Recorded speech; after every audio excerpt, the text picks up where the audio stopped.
opportunities to look at the show and tell and the challenge table during our refreshment break if you want to discuss anything or talk to somebody that made something up there. Let's see, starting out, we just want to welcome all of our members and guests and new and old members. I see a few different faces out there. If this is one of your first times at a meeting, hold your hand up. Yes, sir. What's your name?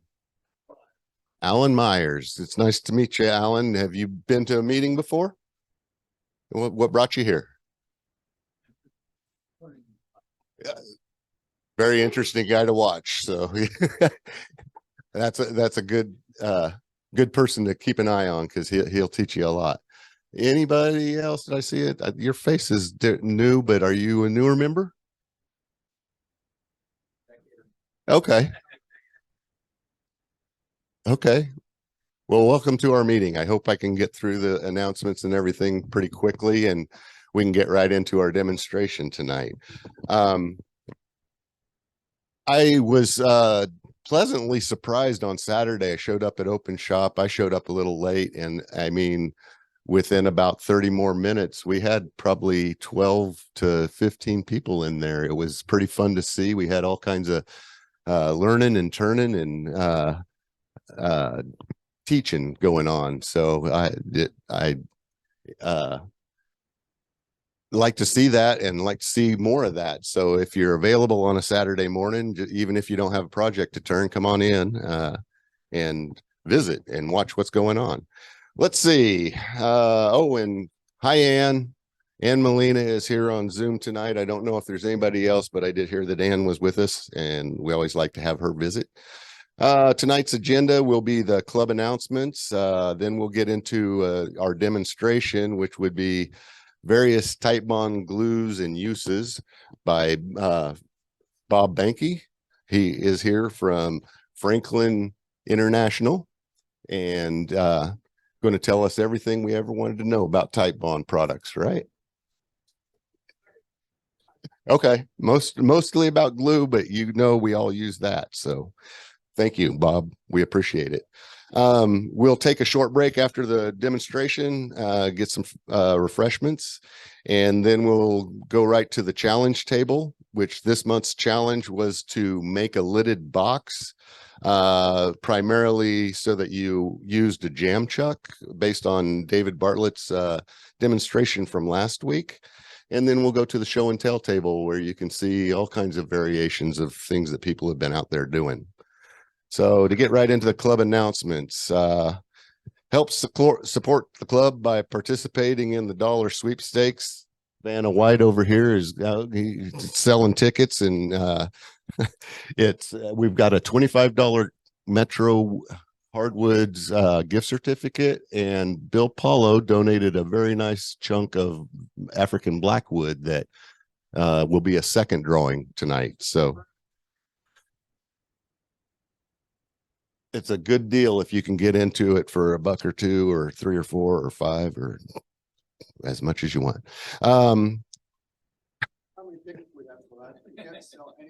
Okay, yeah, we'll be good with we'll pick up more tickets if we need. We got another roll over there. Let's see. Member mentors are available if you're looking for help. We've got a couple of people listed down for our member mentors list. If you have any interest in being a mentor, talk to me. I'll get you on the list. But I know Saturday Phil was in there. I don't see Thomas out here, but he was oh, there he is.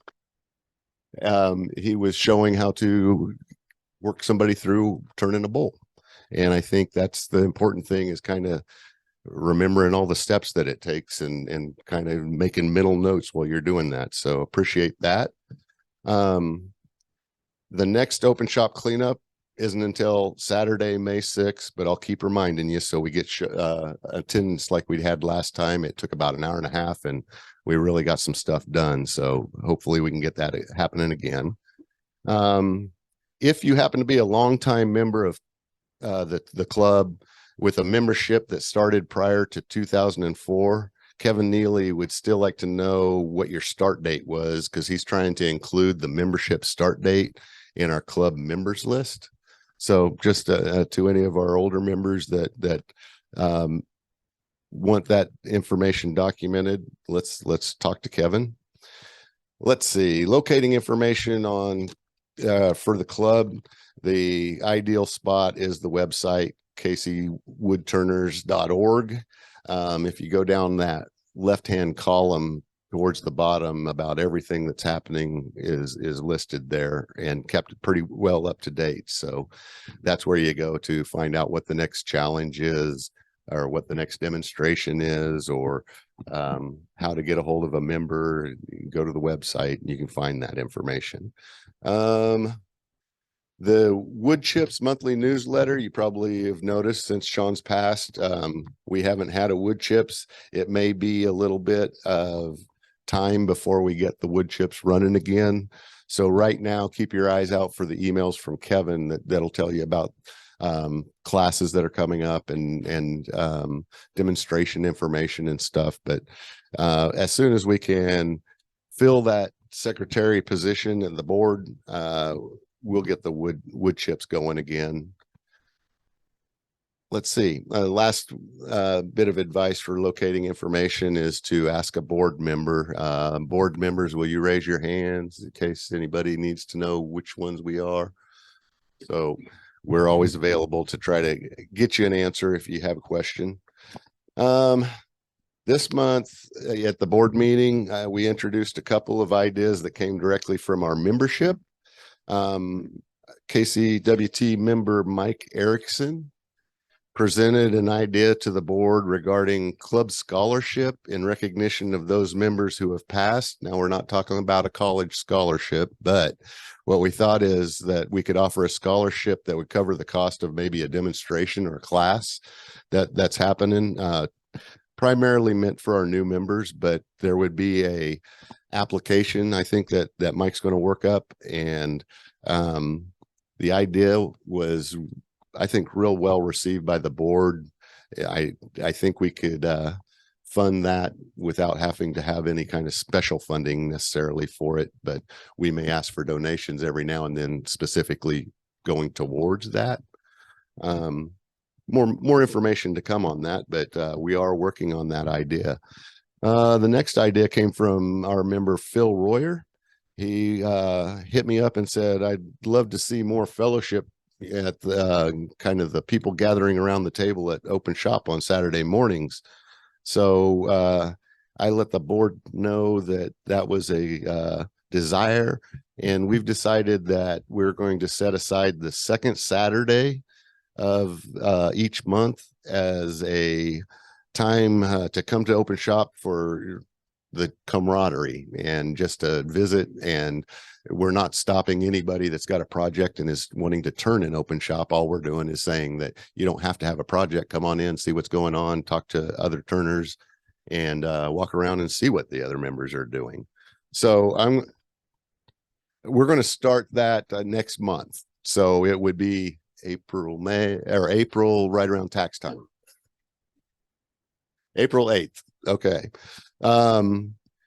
We're going to, I named it Second Saturday Social. And they said, if you want people to come, especially turners, bring food. So I'll bring donuts, at least for the first time, and see how we can do. Bring your mug of coffee and your mug, and we'll see you at the shop. There is a coffee maker in there, but it's gathered dust for 2 years. So first first trial might be a little gritty. All right. Our board is kind of hurting right now. We lost Sean, which means we lost our secretary, and we lost a lot of our community outreach.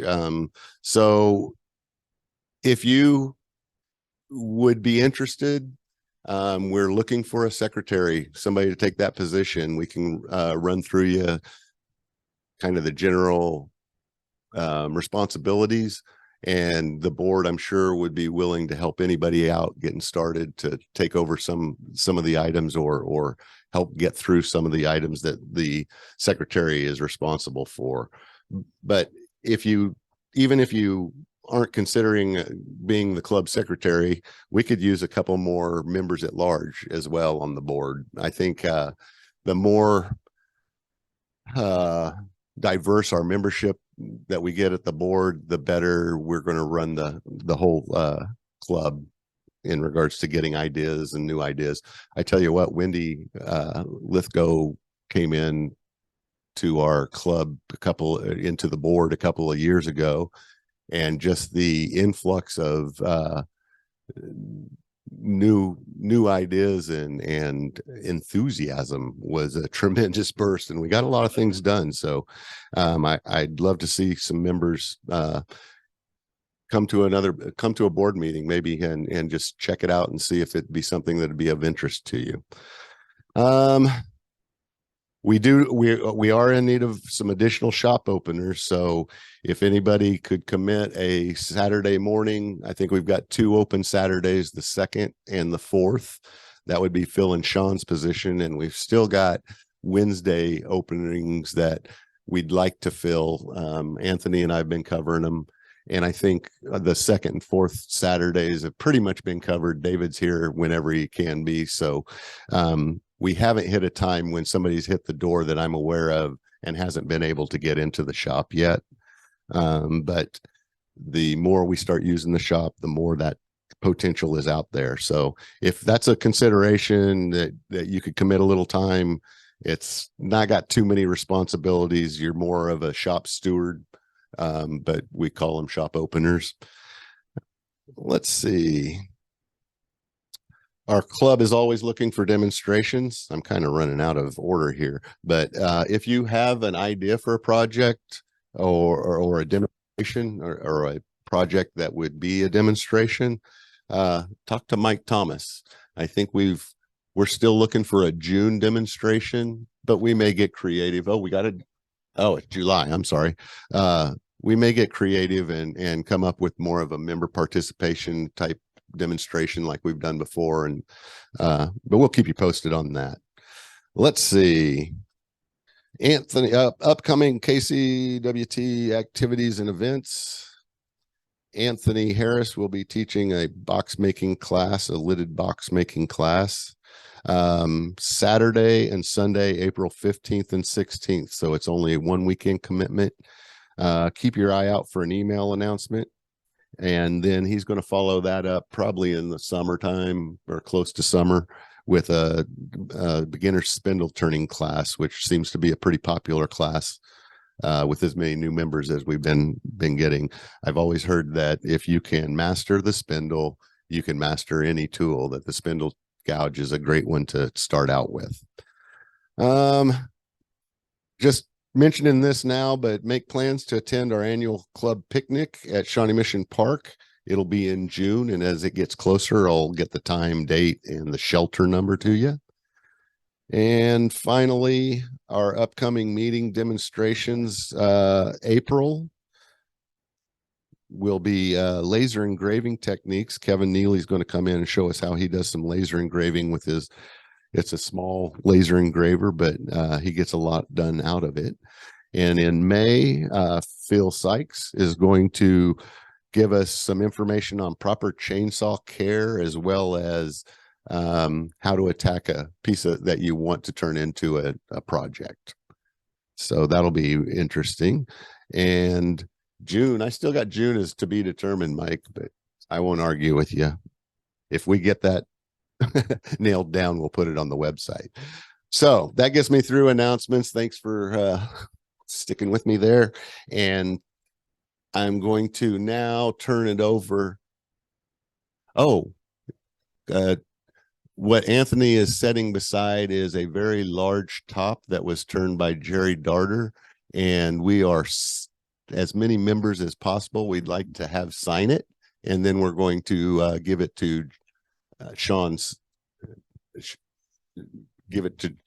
McMahon's wife, Joan, and present it to her. So it was a nice thought, and I think it'll mean something to her, and the more signatures, the better. Okay, so that gets us to safety minute. with Phil, and tonight after Phil, David Alexander is going to give us just a couple of minutes of some information he found or has learned regarding the CA glue that everybody's using. So Phil, I'll turn it over to you.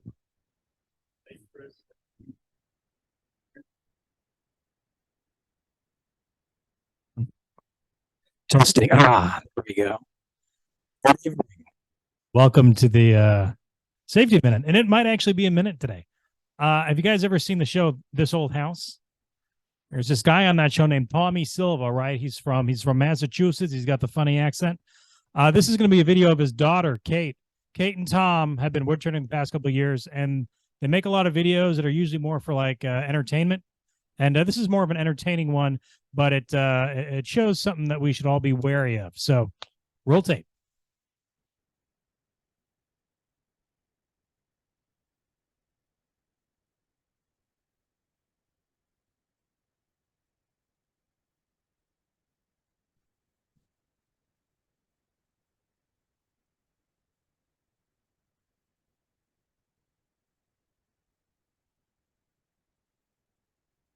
It's a little subtle on the screen there, but did you notice the lathe walking away from her? Yeah, she started up the lathe.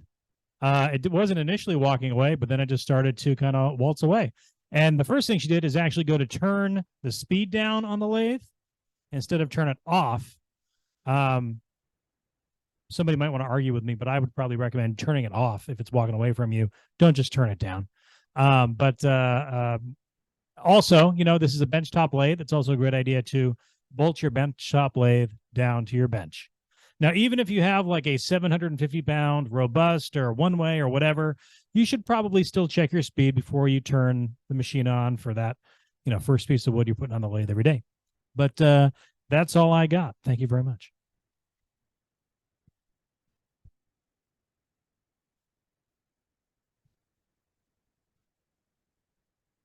Testing. Does everyone here use lots of CA? Some CA?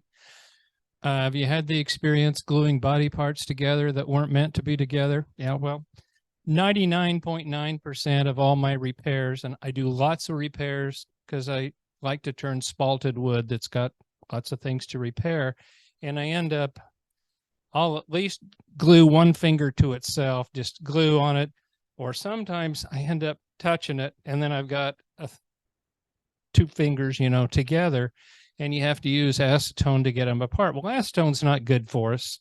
You know, it gets in your body by breathing. Also, it goes right through the skin. It dehydrates your skin, and it goes to your liver and your kidneys. And it takes about 3 days to expel it. So we ought to avoid it. And this wasn't my idea. I ran into it on the web a few months ago, and it's an easier way to get glue off. And it's real simple.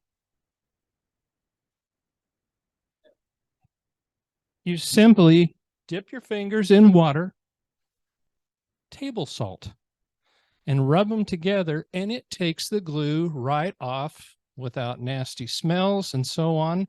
And even if your finger and thumb are glued together, you dip them in water and sprinkle salt all around the outside and just start working it, it will break loose. It's amazing. I had to try it. I put glue on a finger intentionally because I thought this sounds too good to be true, and it works. Now, if you do something now, I did a large repair, and then I went to do the second part of the repair, and I laid the heel of my palm all over where I'd repaired and ended up with lots of wood dust stuck to it. Now, that was more than the salt could handle, and I did have to go back to some acetone. I did find out kosher salt will not work. I don't know why. And also the real finely ground sea salt does not work. It just needs to be the plain old cheap stuff. So I thought it would be good to share with everybody, and I hope people weren't nudging each other and saying, did he just now find that out? So all right, thank you.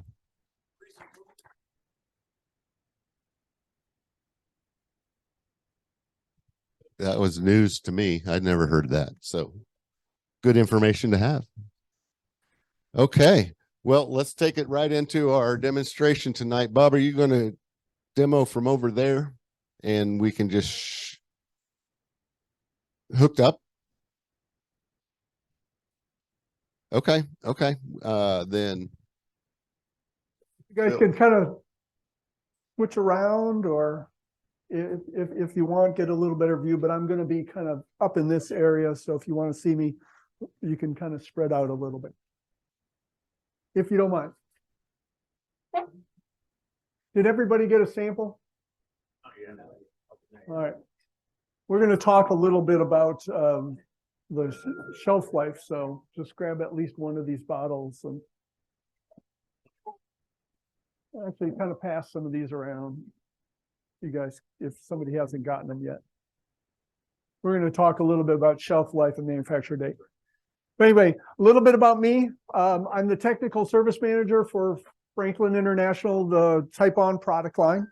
What we do is, my business card is actually on every bottle. There is an 800 number on the bottle, which rings to my group. If you want me, just ask for Bob. Typically, we have 2 people answering the phones. They'll answer any of your questions. They're very knowledgeable. If you don't believe them, you can ask for me and I'll probably say the same thing back to you. The other thing that we do is we also test competitive products. Any questions that maybe I can't answer that you guys give me, if we don't know, I'll take it to my lab group and we'll test. So in a lot of cases, we've looked at things that people have for years had an understanding, and we've kind of turned the circle around on that, and we'll talk about a few of those today.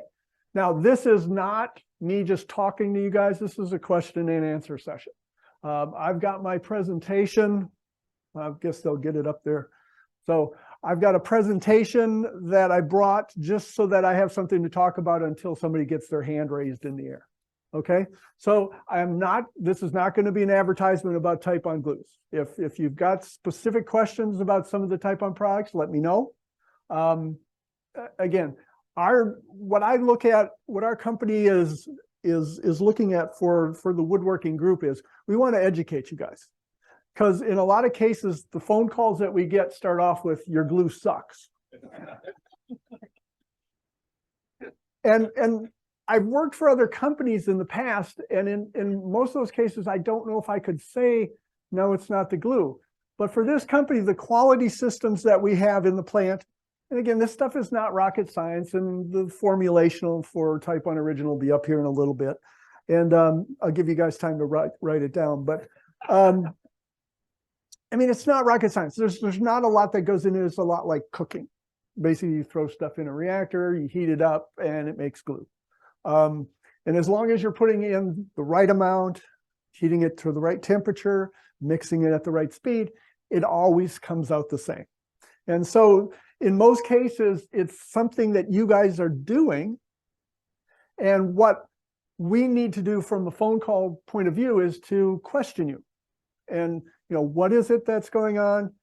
Now, we're not going to be able to determine exactly what it is. In a lot of cases, we'll get pretty close, and we've had so many calls that we're pretty good at getting them. But our job is to just tell you, this is what it could be when you do run into problems. Okay? Presentation up. So we're going to talk mostly about wood today. Our glues will handle other materials, plastics, melamine, some of the other things, metal. But we're going to kind of focus on wood tonight, just because that's what most everybody does. Again, I can take some questions about that. We manufacture PVAs. We used to have a polyurethane glue, similar to like Gorilla Glue. Due to raw material shortages, which we're still running into, we've discontinued that. We make instant bond CA glues also. So I can answer questions. We don't make any epoxies, but I've used them enough. I know the chemistry behind them. Worked for companies who did make those. So, and so I can answer any of those questions that you may have. Okay. Wood comes in many species, colors, shapes, sizes, but because it's a living material, right? I mean, it's not a manufactured material. It's got some quirks to it that are going to affect gluing characteristics. One of the easiest ones that we can look at is density, right? So density typically works with strength of the glue. Now, and we'll get a call usually once a day. And the statement is, I want your strongest glue. And my statement typically back to him is, well, what are you doing? And in this particular case, the guy said, well, I'm making model airplanes. And my statement to him was, well, it's probably balsa wood, right? And he's, yes, it is. And he said, but I need them very strong. And I said, well, really, you don't. Because balsa wood itself is going to break somewhere around 50 to 70 PSI, if I'm not mistaken. Now, when we look at it, and I'm a chemist, so I'm going to do some chemistry for you tonight too. So if you start falling asleep, I'll stop. But when we look at adhesives, adhesive chemists, we look at a couple of things. One is what we call the chain of adhesion, right? So the chain of adhesion starts with substrate A. Then you have the interface between the substrate and the glue. Then we have the glue itself. Then we have the interface between the glue and substrate B, and then substrate B, right? So as a glue manufacturer, what we want is we want one of the substrates to break, right? We don't want the adhesion to fall off or something like that. And we do very well with wood on that. Now, as you move into some of the plastics out there, we don't do so well, right? I mean, these are designed as wood glues, and they're designed to bond to wood. And so when we look at wood, most of the domestic hardwood species are going to break between 2,000 and about 3,000 PSI. Titebond 3 will go up to 4,000. And as a matter of fact, in a lot of cases, we're having trouble finding wood that will break as high as these pieces do. And so we'll test like 10 different pieces. If we can get one to break above 4,000, and we get wood failure, we'll consider that as the high. But most of them will break somewhere around 2,500 to 3,500. So we're not really testing the strength of the glue in that case, right? I mean, we're testing the strength of the wood. And so in a lot of cases, when you guys say, look, I've got wood failure, that's what we're looking for, right? And that's going to be the test. The other thing we want to talk about is moisture content. So when you're using a water-based wood glue, there is a certain point where the wood has got enough water in it, it's not going to absorb it out of the glue. And that's about 17% moisture content. Who has a moisture meter here? Everybody? So because you have moisture meter, I would assume you've run into problems with having different moisture contents of wood and how the glue dries, right? So when we do testing in our lab and everything that I'm going to talk about today, it's going to be 8% moisture content of the wood, 70 degrees Fahrenheit, and 50% relative humidity. And that'll become important once we start going into my favorite slide, which is how does glue actually dry, right? And so one of the things is if your wood is green, you can't use a water-based wood glue, right? Now you can use a polyurethane glue because the polyurethane glues actually react with moisture and grab it. You can use a CA glue. Some of the CA glues will bond very well. They're very water resistant. Epoxies, but again, what happens is the glue has to be able to wet out the wood. And in a lot of cases, the cellulose in the wood, and we'll get a slide on that specifically. And so if it doesn't, I'm bonding to water, right? If it's that wet, I will bond to water. Water just doesn't bond very well to the wood. Remember, we're looking at that chain of adhesion, right? So you got to make sure that what I'm bonding to is what the glue is defined and has been developed to bond to, okay?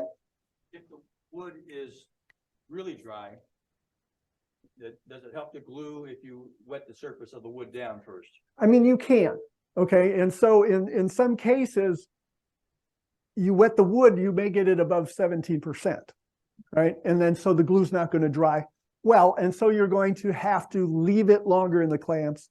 You're going to have to leave a lot of things. Now, if it's really dry, let's say you're using Titebond 2. 2 sets very fast. It's got a 5-minute open time. and a 10-minute before you have to get it into the clamps, or a total assembly time. And and that's at 8%. If you're at about 4% moisture content, you may have 2 minutes before it sets. And again, we'll talk a little bit about, well, what's really going on with that open and set time.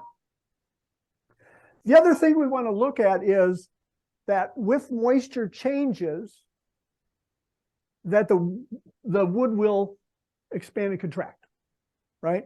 And the problem is wood does not expand and contract in the same direction for how the tree grows, right? So we look at longitudinal direction, which is from the roots to the top of the tree. The changes in, how do you say, dimension with that is really negligible. When we look at the distance from the middle of the tree to the outside of the tree, which is a radial direction, that will change with moisture from, say, 30%, which is the saturation point of wood. It's 30%. Anything above 30% is just free water in the tree. And if you just leave it sit, it'll actually drip out of the tree.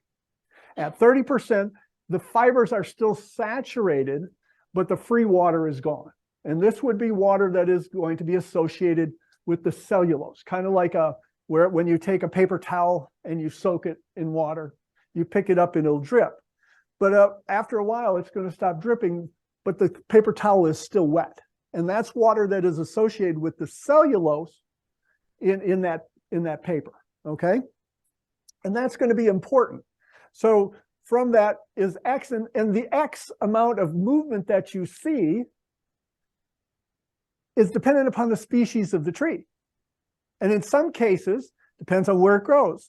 If you have poplar wood that has grown northern climates and a poplar tree that is grown down south, that will have a different ratio of movement from where it's grown.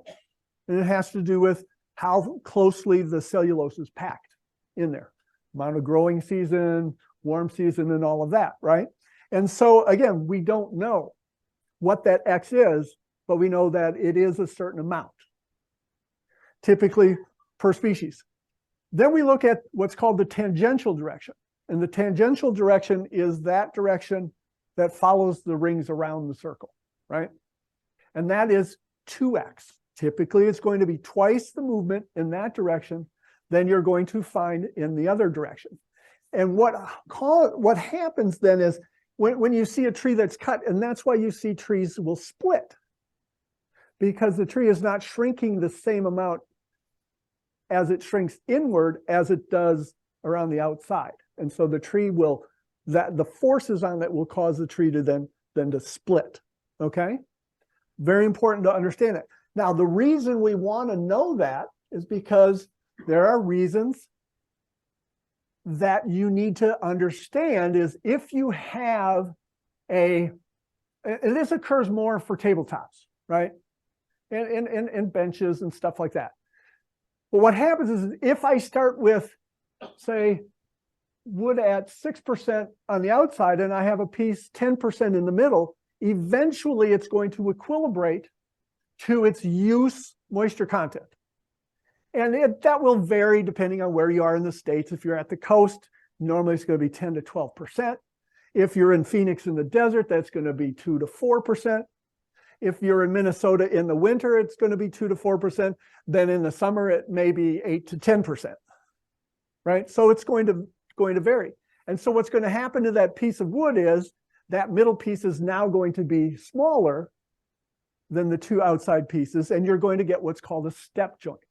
And I don't know if you've walked past tables and seen differences in height on those boards, and this is what's occurring, right? You have the differences in wood movement. This can also occur if you have different species of wood, right? So if I've got walnut on the outside or a tropical one, and then I've got maple in the middle, they're going to expand and contract differently over time. Now, we have a lot of customers who tables that they sell for $20,000 a piece, right? And so the people, when they get those tables, don't really like to see, in the sunlight. And in a lot of cases, they don't like that. So you want to be at least know what that's going to happen. And if, because their house is not fully humidified at a constant rate all the time, it, say in Minnesota, during a certain part of the year, it's going to shrink more, and then it's going to shrink back, right, to the moisture content that you initially did the sanding at. Okay, and that is critical in understanding that, because we also run into a piece where, and normally we'll get the call, and the call is, your glue is creeping out of the glue line. And my statement is, really? And he says, yes, I rub my finger on it, I can feel a ridge of glue. Your glue is extruding out of the glue line. And my statement back to him is, well, how much pressure do you have on that board? Because we've all scraped wood glue, right? I mean, it's hard as a rock in some cases, right? How much pressure would you have to put on that board to get that hard plastic to squeeze out of the glue line? Right? I mean, if you could do that without any clamping pressure on, you have violated the laws of physics, and we're going to be rich, right? Because that's free energy. But you can't, right? So what occurs is that the wood moves, wood glue does not. Wood moves with moisture, changes, wood glue does not. PVAs. Now, if you're using a hide glue actually expands and contracts with moisture, which is similar to wood, not always the same, but similar, and so will expand and contract with the wood in those cases. In this particular instance, what happens is you use a water-based wood glue. It now absorbs water from the glue line and swells the wood right along the glue line. If I take that and sand it before that wood has had a chance to equilibrate back or shrink back again, I've sanded off swollen wood. What happens now is that wood dries out and it shrinks back down, but the glue line is going to still be level with the surface that I sanded it at. And so therefore, I'm going to be able to feel a ridge of glue. Now, normally people say, well, okay, fine, that's going to happen. How long do I have to wait? And my statement to you is, I don't know. Because I don't know what your conditions are. What is the moisture content of your wood? What's your shop relative humidity, right? How does that wood play in that? How thick is it, right? So all of those are going to be a factor in how long. If you want, because in most cases you're calling me for a guarantee, right? I'm going to tell you a week. And in most cases you're going to go, start coughing and tell me that I'm full of bologna sausage. Maybe not so nicely. And that has happened. And so my statement back to him is, okay, if you can wait 3 days, usually 90% of that will go away. If you wait 1 day, it's about a 50-50 coin toss, whether that's going to, because again, it has to deal with what are your conditions in your shop, how fast is that wood equilibrating, how fast is it drying out, okay? You can, I mean, so what you want to do is you want to heat the environment, you want to flash that water off as fast as possible, right? And that will help, right? So what you need to do is you need to reduce the relative humidity on the glue lines, right? So if you just heat the room without any air movement, you're going to get a microclimate above the glue line at some point in time, right? So you need some air movement. Typically a fan will help that, speed that. What it does is it's just moving the air that is getting more humidified because the water is evaporating from the glue and moving it away from the wood, right? Once it's away, then new air, which is lower in relative humidity, can then come in and move more water off of the system. Because once you get to 100% relative humidity, even in a microclimate above the wood, you get no more evaporation, right? So the other thing that can happen is, let's say I do glue up my wood, it's 10% moisture content, and right now we're having some issues with the kilns. Typically they're supposed to give it to you at 8%, usually between 8 and 10, 8 to 12%. you're getting your boards between 10 and 12%. I almost guarantee it, because they are really suffering. And the only way to get them through the kiln is to get them through fast, is to leave them a little bit more moist. And so we're seeing this problem a little bit more. The other thing is, it seems like all the furniture that is sold in Phoenix is made on the coast in California. And so what happens is as that wood equilibrates down again, it's going to shrink, right? And so you're going to feel a ridge. But as soon as that wood then moistens back up, if the humidity goes back up and the wood gets back to 10%, it disappears. And so it can be seasonal, and we see that a lot in like Minnesota, where the air is very cold and there's very little humidity outside, then that air is taken, warmed up, and the relative humidity may be 100% at 0 degrees outside, but you bring it in, warm it up, and now the relative humidity is maybe 20%, right? And so that's going to start to dry the wood out. And we see moisture contents in Minnesota go down to 2% in the winter in some of these houses. And then in the summer it goes back up to, we've seen 10 to 12%, depending on whether they're near the lakes up there, right? And so again, you want to be cognizant of that. Now, the other thing is, and in this particular case, we show a plain sawn board, right? Where, you're just planing the boards off, right? So when we look at that particular board, it doesn't change as much in thickness as, say, a quarter sawn, right? Because remember, the tangential direction is going to have twice the amount of shrinkage, right? And so in this particular case, the top of the rainbow is going to shrink more in width than in thickness, right? And the bottom of the rainbow is going to shrink even less. And that's why boards that are plain sawn tend to cup.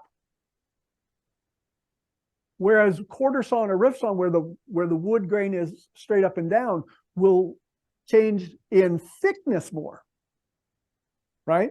And so those types of boards are going to run into this problem a little more, right? And so how do you get rid of this? Well, this is, you've got to get it to the lowest moisture content and then sand it, right? So if you're selling these things, you want to make sure you get it down to the lowest moisture content before you sand it. Who does segmented turning here? Okay, some segmented turners, right? So, and this is very, very, once you understand this process, you understand, right? I mean, you get that, you do your final sand, it's that baby butt smooth, right? I mean, there's no feeling in the world like that feeling, right? Right? I mean, you guys have sanded it, You put it on the shelf and you're like, a couple of weeks comes and your buddy comes over, feel this is great.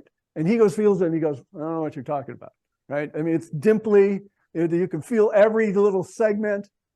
What's happening is the wood is moving, right? And so in some cases, they change in height, each segment is changing in width, and then you got the glue lines popping out, right? So what you need to do if you want to get that finish is you want to get it down to its lowest moisture content, then sand it, get that baby smooth, and then if it at some point grows from there, your fingers will feel a ridge, but it will not feel a divot. So again, keep that in mind when you're doing that, okay? Yeah.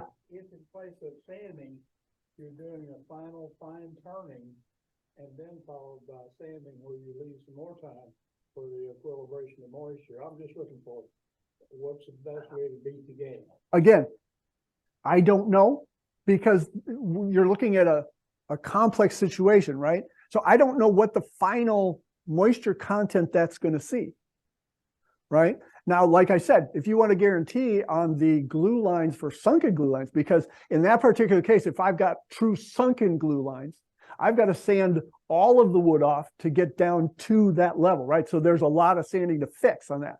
The other one where the glue, the wood moves and it pops up, all I have to do is sand the glue lines off.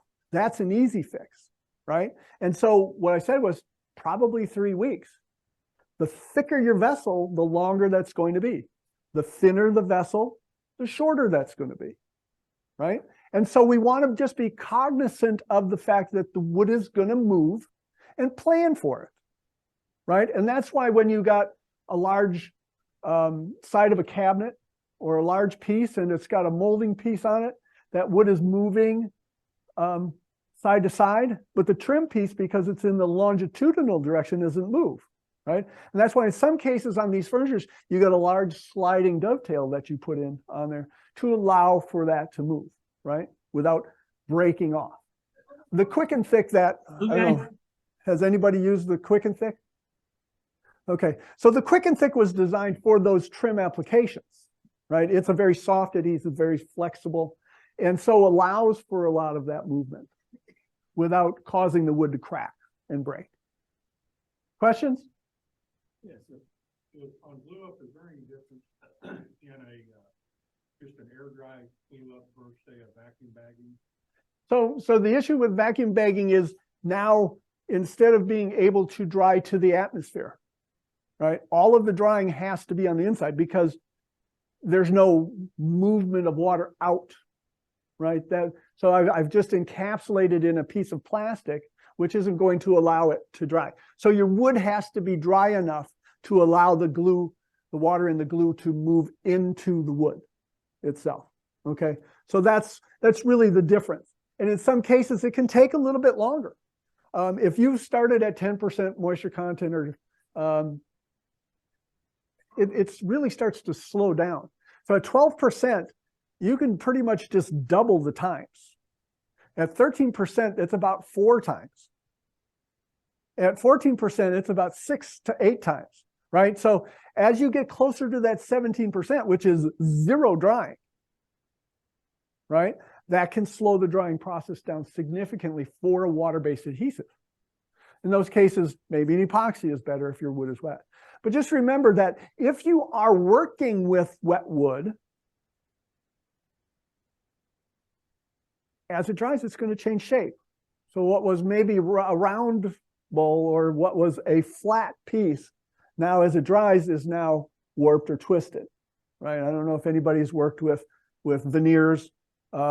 If you get the funky grain, right, and you get it wet, what does it do? What's the curl, twist, you know, as it tries to straighten back out again? On steam vent parts, you know, if you're doing 2 steam vent parts together with water-based glue, because the steam absorbing the right, or, you know, it takes a very long time for it to dry. Right, and in those cases, you may want to try a polyurethane glue. It's going to work faster. As a matter of fact, the moisture in the wood will help it cure because it is a moisture curing process that the polyurethanes go through. Okay? Gorilla Glue. Gorilla Glue. Any other, there was another question? So this might not be the same concept, but when someone's sanding and the big one's done, I've heard or seen you're supposed to spray with a little bit of water before you do your final sand. Is that right? Are you talking about water content inside the wood, or? It's actually wherever. So when you do a wet sand, it's going to swell those fibers on the surface. And in a lot of cases, when you've sanded, it actually is good because it raises the grain and you can sand those wild grains off. And you do get a much, it's a different feel. It works well. I mean, as you turn it, it feels the same in your hand. But you got to allow for that to dry. You don't want to then coat it at that point in time because now you've trapped moisture underneath your coating. Now, if your coating is breathable, probably not a big deal. But in a lot of cases, these coatings don't allow moisture to travel through, and so that moisture then has to either go through the other side or could start bubbling your finish. So again, you want to be cognizant that I've got a piece of wood that now has water in it, and it's going to change shape once it dries, right? And so if that outside, if you finish it too early and the outside shrinks a little bit, that coating either has to, how'd you say, shrink with it, or else it's going to pop somewhere on there. Right, something's going to give. Yeah. So when we talked about segmented bowls, does it make a difference, more smaller segments? In terms of Repeat the question. Yeah, say the question is, so he's asking if you have larger segments or smaller segments, if that makes a difference. So on smaller segments, more of the wood is going to get wet, right? I'm going to put more water into the system because there's more glue lines at that point in time. So probably larger ones are better, but again, you're still looking at the, the glue line itself and the wood as it swells. So you've got to give it time to equilibrate. Again, thinner is going to equilibrate faster than thicker, right? Because on let's say a thicker bowl, I've got water all the way into the middle. Let's say I leave it an inch thick. How long does an inch thick piece of wood take to air dry? Which is exactly what you're doing. And in some cases, you might be looking at a year or two. What about increasing the number of segments? That's going to put more water into the bowl itself. So more segments, you're going to have more water, right? Which is going to take longer for it to dry. Again, thinner is going to dry faster, thicker is going to dry slower. Is the moisture content different on your glue? So the glue that you have, the speed set and the quick and thick are 60% solids. Okay, and we'll kind of talk about what that means. But there's only 40% water.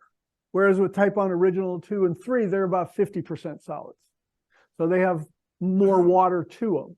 And so your faster setting adhesives tend to have less water. You talk about the dimensional aspect of normal wood. What about burls? So burls, I mean, they're just all over the place, right? I mean, you got grain going this way, that way, up, down, towards you, away from you. Yeah, I mean, so it's going to, and you've had a veneer, right? A burl veneer. If you've ever added water to that, I mean, the curling that does is amazing, right? Just to understand. And that's all with what the grain direction is, right? Again, it's going to move in terms of that grain direction, okay? So the other part of wood that we want to talk about is pitch, oiliness, contaminants. So a tree, when it grows, it can't, as termites start to circle the tree can't go, oh, and move away, right? So what the tree does, it has chemical warfare, right? So all of the tannic acids, all of the oils, all of that is the way the tree protects its cellulose. Because termites eat cellulose, and cellulose, and this is the chemistry part, wait for it. Huh? Round of applause. No, sorry. So this cellulose is really glucose molecules that are just locked together into large chains. And glucose is sugar. Now, the difference between cellulose and starch is that the cellulose itself has all of the chains. And I think there one is up, one is down, one's up, one's down.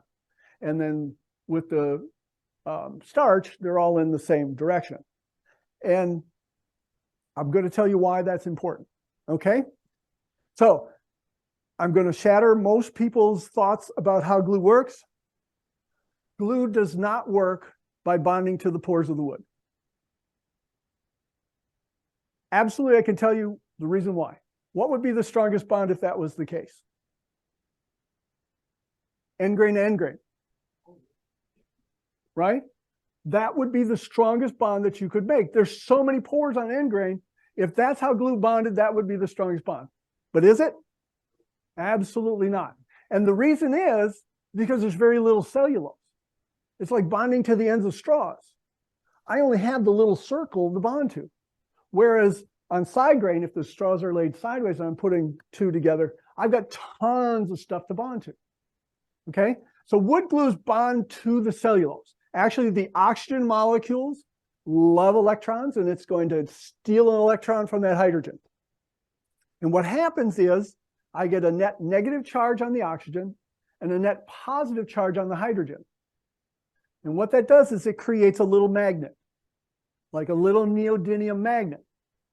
And the closer those little magnets can get, the stronger the bond. And that's why cellulose cannot be broken up, whereas starch can. Because in cellulose, they can nest closer together. And just like a neodymium magnet on your refrigerator can be really hard to pull off, but to put two pieces of paper between them, and it's easy to remove. It's just that simple, right? And that's how wood glues work. If you look at the formulation of wood glues, the PVA, polyvinyl acetate, actually doesn't stick to wood. It's the stuff that we put on it to make it stable in water, which is the polyvinyl alcohol, which has all the hydroxyl groups on it. And so our glues have these little hydroxyl groups. Cellulose has those hydroxyl groups, and they link up like little magnets. The oxygens will go to the hydrogens, and the hydrogens will go to the oxygens, and that's how they link. That's it. Now, why? Now we're going back to, see, there's starch and cellulose. Huh? All right. Sorry, that's where you guys start sleeping, so I got to stop that. Okay, so when we look at bonding wood, especially the oily tropicals, right? Has anybody ever worked with Ipe? Now, a lot of people will say you cannot bond Ipe with a water-based wood glue. You absolutely can. I've made tabletops out of it. Wonderful product, by the way. I've had kids beat it with a hammer. It still looks as good as the day it was made. And I bonded that with Titebond 3. But you have to get the oil and the crap out of the wood to get to the cellulose. And so you wipe it. Now, typically we're going to recommend acetone because acetone works the best. It basically dissolves any oil from any tree. Will also dissolve the tannic acids. But you got to wipe until the white rag comes back clean, because if the rag doesn't come back clean, you're just pushing oil around, right? And acetone evaporates so fast that you may get a bunch of the oil off, but then as the acetone comes off, it becomes more soluble again, or less in there, and so you're going to plate it back on.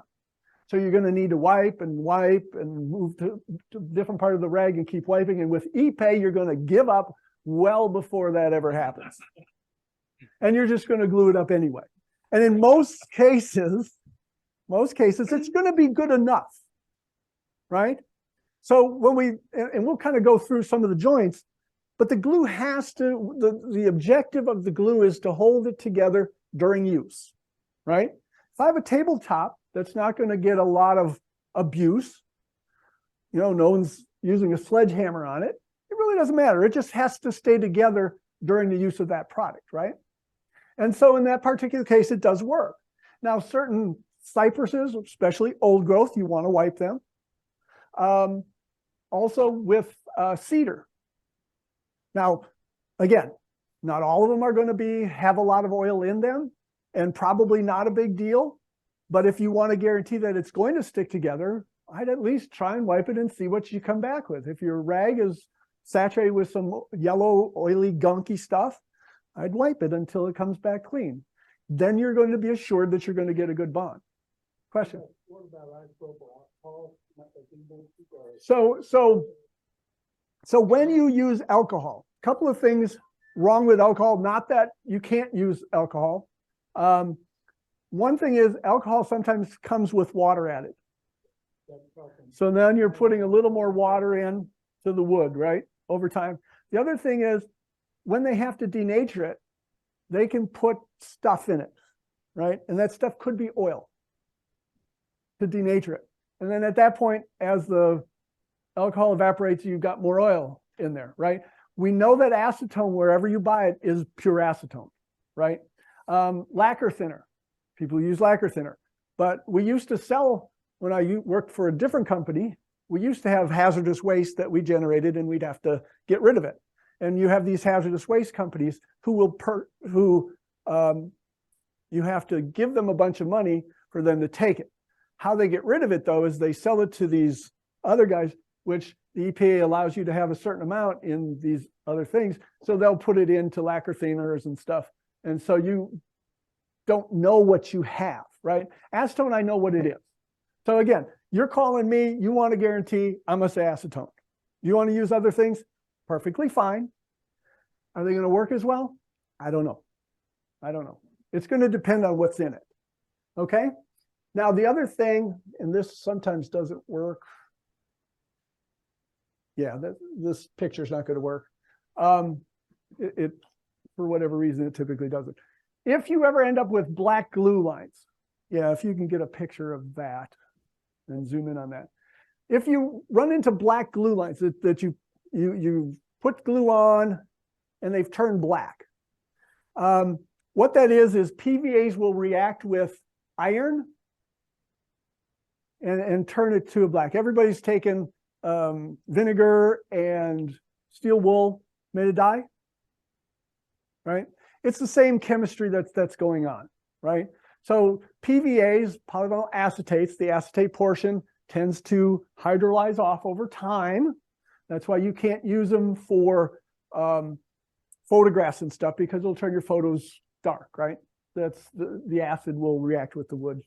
And so what happens is certain woods, like oak, tends to be pretty egregious about this, especially if it's grown in soil that has iron in it. Certain oaks, you'll try and glue them, and the glue lines are always going to turn black. If that's the case, then you have to change to a different type of glue, or change to a different tree, right? I mean, so, and that's really the only thing that you're going to be able to do at that point in time. So if your glue lines turn black, it's iron. I've heard of green, and I've asked the guy to send me a sample of it. And in a lot of cases, they don't send me stuff. But I probably get copper. I've heard of red on cherry. Not sure what that is. Again, if that ever happens to you guys, if you get a color other than black, because we know what black is, if you get that, let us know. Let us know, because and send us a piece. We've got the chemistry guys that can figure out what it is, and we'd be very interested to know, because that helps you guys, right? Once we know.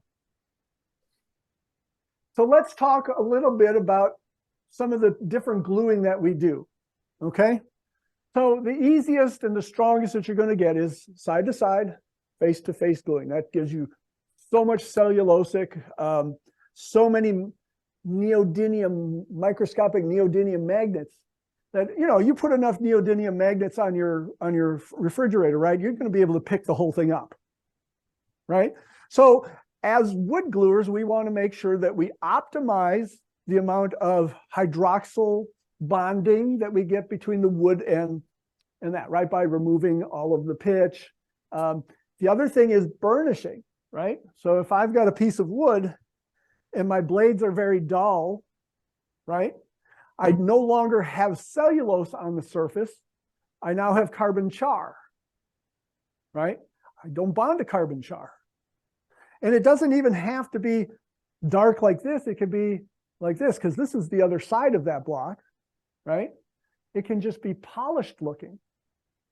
Because remember, we don't bond through the pores of the wood. We bond to the surface of available cellulose, right? And so if that cellulose is burnished, or the OH groups are actually burned off, which is what happens with burnishing, is now I got nothing to stick to. And we don't stick to carbon very well. I don't know if anybody in the room has ever tried to bond carbon fiber. Carbon fiber can be notoriously hard to bond to. And so, because there just isn't a lot of chemistry to grab onto, right? So let's talk a little bit about clamping. Okay. So with clamping, wherever the clamp is attached to the wood, we want to think about what we call the cone of force, right? There's a cone of force, and usually it's going to be about 45 degrees on each side. The stiffer the wood, obviously it's going to be wider. The softer the wood, the narrower the cone. But we can consider it about a 90-degree, 45 on each side. We want to make sure that we have overlapped, right? And the reason we want to overlap is because if we don't, let's say we have a shorter board on there, say like a veneer, which is kind of an easier one to imagine. Let's say I just put them there. What will happen, right? I'm going to get bubbling in between the clamps because they aren't spread out, right? And so in some of those cases, what clamping does, and the only function that it does, is to hold the pieces in place while the glue strengthens enough to hold it without the clamps. I mean, that's it, right? So let's talk a little bit about, and for this particular case, what we want to do is then put a caul on top of that. Again, that will spread it out. Now, how much clamping force do we need?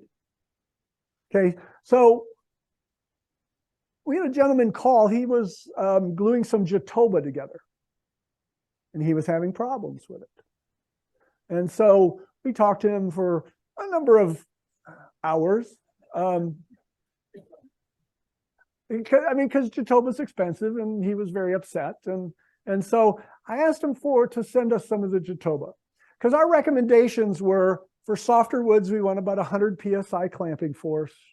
For medium density like maple, we want to look at about 150.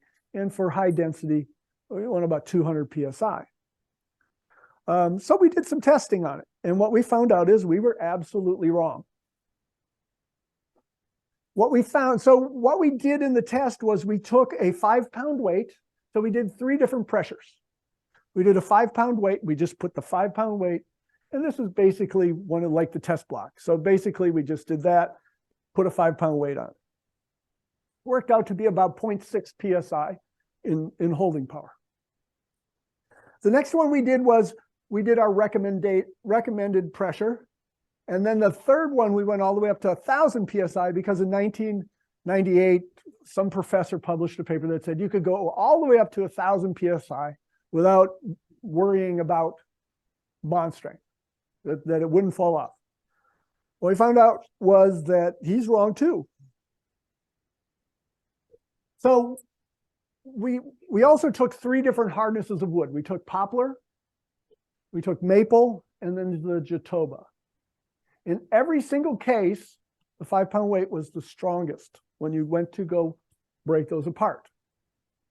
But it would vary with the hardness of the wood. So the softer woods, we found that going from the 5-pound weight to the 1,000 PSI, we only lost about 10% of the strength. Not much. It was okay. With the maple, the medium density wood, we lost about 25% of the strength. And with the Jatoba, going to 1,000 PSI, we lost 50 to 100% of the strength. Some cases, it just fell right apart as soon as we took it out of the clamps. We think that you're getting starved glue joints, right? So that's what we think. We don't have an electron microscope to be able to really kind of zoom in on that and see if you need it. But we believe that like a sealant, you need a little bit of sealant to allow for some movement, right? I mean, if your sealant is very thin, let's say I only want an 1/8 of a joint, right? I want that really thin so I don't see my joint, right? Well, the problem with that really thin joint is if your sealant is a 25% movement sealant, I'm only going to be able to get a 1/64 of an inch movement before it falls apart, right? And in a lot of cases, it's probably an 1/8 of an inch movement that you're getting. So wood expands and contracts, with moisture content. And if you don't have enough glue in there for movement, and we did another test, and I'll show you where that was how thick of a glue line. The thicker glue lines tend to be a little bit stronger. And so, again, we believe that that's what's going on. You need a little bit more glue in there, and you're squeezing out too much of it. And the softer the woods tend to crush a little bit. And so the glue can stay there without being squeezed out because it crushes the fibers. And so you get kind of a different dimension. So that's what we're going to stick with at this point in time. And if you tell me different, then you're going to have to show me your research paper. So now we're going to talk about glue drying. right? This is the exciting part. Get your pillows ready. All right, so this is actually what glue looks like under a microscope. Nothing big, they're just microscopic particles of plastic that float in water, Titebond original, right? That's it. There isn't anything special about it. There's no chemical reaction that goes on. Particles are about 1 micron, and all they do when they dry is they're far apart. They get closer, closer, closer, closer together until they touch. And we all know what that is, when that is, right? Everybody's rubbed glue between their fingers, right? Very slippery. But after a while, we get to what I call the putty point, right? When it putties up, it no longer is slippery, but kind of with the Woodturners sticks. glue. Right? Okay, so in that case, if you took that glue at that point in time, rubbed it on a piece of wood, clamped it together, it would not stick. And the reason it won't stick is because it can't flow and get close to all of the cellulose, right? It's all clumped up, it can't flow, they're all touching together, and so it doesn't work. Well, how much water is that? Theoretically, if we take a jar full of marbles, all the same particle size, and filled it with water, I can put in 1/3 of that volume. So that's going to give me about 67% solids, particles, where that point is where it starts to putty up. Okay. And when I say putty up, we've got to be very cognizant of that because the glue no longer flows at that point. It is no longer usable as glue once it gets to that point. Okay. Now, some of the glues will be, like I said, 50% solids, which gives you 17% water to play with. The speed set, the quick and thick are going to be at 60% solids, so you're going to have 7% water to play with. And that's why they set fast, right?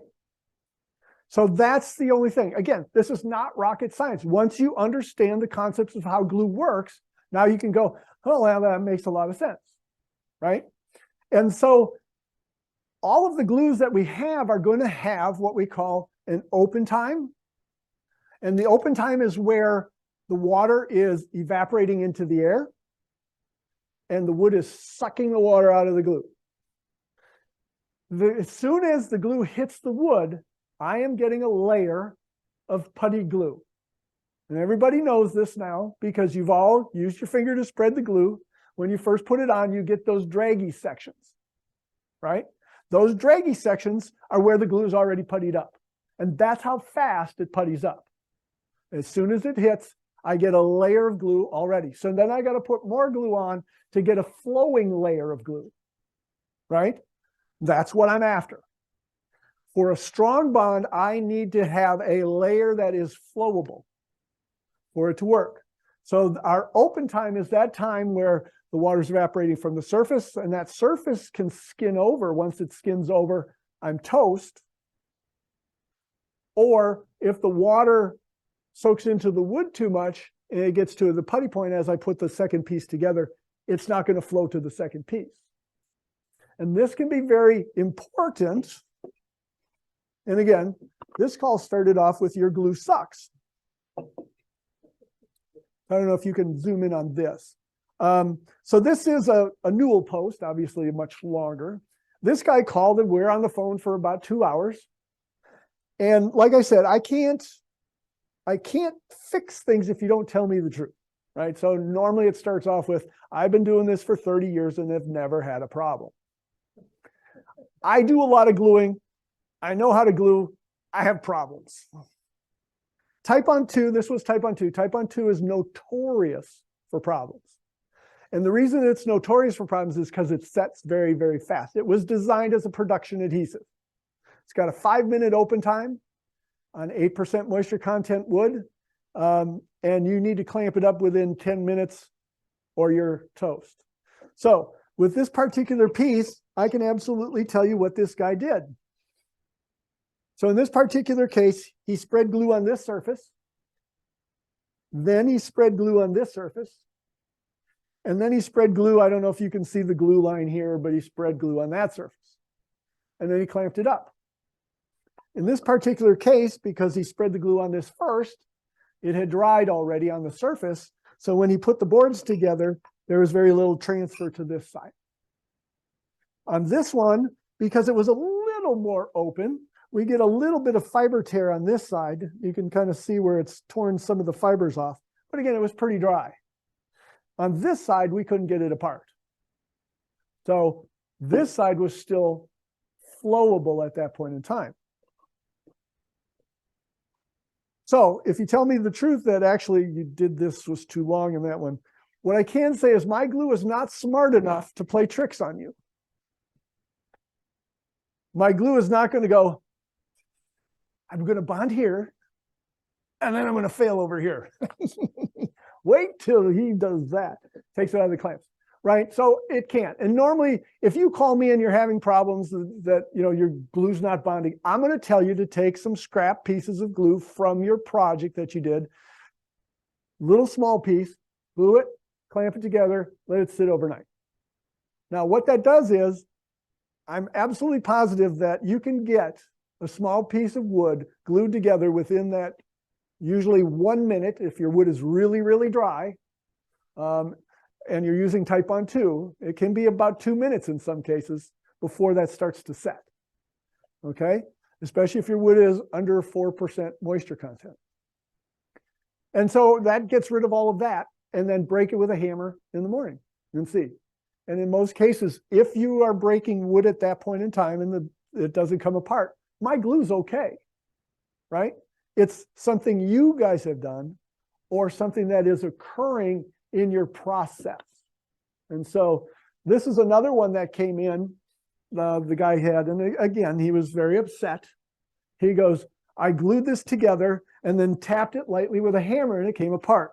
Here's his light tapped hammer marks. And it came apart. What we found is that he glued his dominoes in because that's where the wood has failed, but he forgot to actually put the glue on the surfaces that he wanted to bond together.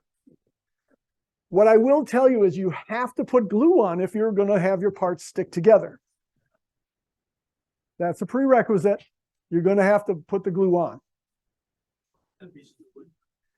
So let's just kind of go in because we did talk about total assembly time, the total assembly time. So who here is a one-sided gluer? Raise your hand. Who's a two-sided gluer? I can tell you, you guys are all correct. So, but there's benefits to both. And there's, it's kind of bad. So on a single-sided gluer, if you want to get invisible glue lines, you have to be a single-sided gluer, right? Because what happens? As soon as you put the glue on the one surface, you're starting a glue line. If you're a two-sided gluer, you're going to have two glue lines when you put it together. Single-sided gluing, that's the best way. The downside of being a single-sided gluer is you better be very fast. And you better get an egg timer because this is what's going to happen to you, right? Especially if you're using Titebond 2. Titebond 3 is a little more forgiving. It's got a 10-minute working time. Open time. It's got 20 to 25 minutes to get it together. And so we'll get people calling us and say, I use Titebond 2. I got failures every now and then with that. So I switched to 3 and I get no failures. Your 3 is a much better glue. And it's not the case. They're both great glues. It's just you got to be really quick with 2. 3 is just more forgiving in that particular case. And so as a two-sided gluer, you're using twice as much glue. And we thank you. You're going to get a lot more squeeze out. It's going to go all over the place. If you want those, in the magazines, you see the little pearls of glue on the surface. You got to be a single-sided gluer to do that. You're never going to get that with being a two-sided gluer. But again, we thank you for all of the glue that you do use in that particular case. So really, there is no right answer to this, right? There is no correct way of doing it. What I'm here to do is to tell you things to look out for. If what you're doing, you never run into any problems, there's no reason to change. There really isn't. I'm not here to make you change how you do things, right? I'm here just to kind of tell you, if you run into problems, might be what you're looking at, might be things to look into to fix. Did that answer your question? Well, that is the next one I'm going to talk about. So let's talk about assembling different joints, right? So the most difficult joint to glue is a mortise and tenon. If I have a very good fitting mortise and tenon, right? I knock it together. I got to knock it together because it fits really, really good, right? I mean, and we've all cut those and they're great. Okay, I'd never cut one that doesn't fit like that. I can glue that with water and it's going to hold together, correct? Right? Because when I add water to the mortise, it's going to shrink. And when I add water to the tenon, it's going to grow. If I got one that I have to hammer together without water on, I put water on them and then hammer them together. I'm not getting those apart, am I? Today. But how long would it take for it to come apart? I mean, what if I've got 8/4 stock? How long is that going to take for that mortise and tenon to loosen up? That may be 6 months to a year, right? That's right. You got your money and give them the wrong phone number. But anyway, so no, we get it anyway. No, we get those calls because they're asking us, well, how do I fix that? And so the issue that you want to look at is if I'm using a water-based adhesive on a nice tight-fitting mortise and tenon, and I've got like 8 of those I'm putting together at one time, right? By the time I'm pounding in that one that I put the glue on first, I'm pretty much scraping all the glue off. Does it feel really nice and secure at that point? Absolutely. Is it really nice and secure? I don't know. I don't know. In most cases, I probably, if I'm a betting man, I go, that's going to be one of the chairs the guy's calling on. I need to repair this joint that just came apart, which we get a lot of calls on. So in that particular case, you know, and I'm always of one that says, you know, good joinery is wonderful, but a mortise and tenon joint, I kind of want it a little bit loose, right? And if it's too loose, maybe an epoxy, because an epoxy will fill the area, right? Because on a joint, you don't want any movement, right? Because any movement will start breaking fibers, and then you'll break more fibers, and then more fibers will break until the joint comes apart. And then you're repairing. And chairs tend to be the worst, right? Because they have a lot of racking force that gets put on those joints. And so in a lot of cases, making it slightly loose and filling it with an epoxy, which won't shrink, right? Because if it's a loose joint and I use a water-based glue, the water-based glues are 50% solids, they're going to shrink. And so we'll pull away from one surface or another, or leave me an air gap in there, which is going to maybe allow some movement once it starts to dry out. So in that case, again, mortise and tenon joints are probably the most difficult joint, to get tight and close, trust me, but to glue, and to glue well, because those are always the joints that we get calls for on how to fix them. The other one is dovetails. In a lot of cases, I'll see videos of guys, and they're putting glue on every single surface of it, right? And one of the guys was using Titebond too, and I was like, but what's nice about a dovetail is, right, if you cut the tails and pins in the correct direction, it doesn't matter, right? I mean, because all of the mechanical force on that drawer is pulling against the pins and the tails, right? So the wood is supporting that joint. The glue really is only there to keep, when you pack your socks too full in the drawer and you're pushing them down in, you don't want them to come apart on the sides, right?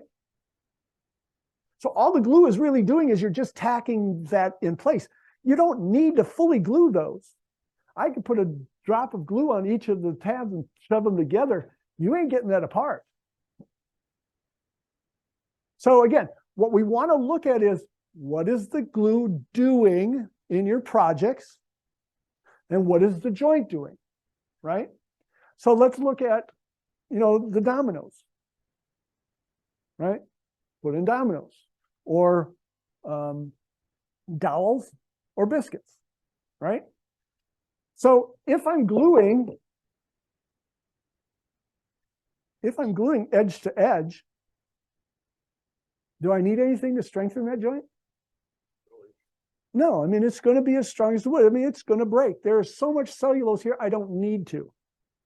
But if I take a dowel and put it in there, put it together, and now I go to break it, what's going to happen?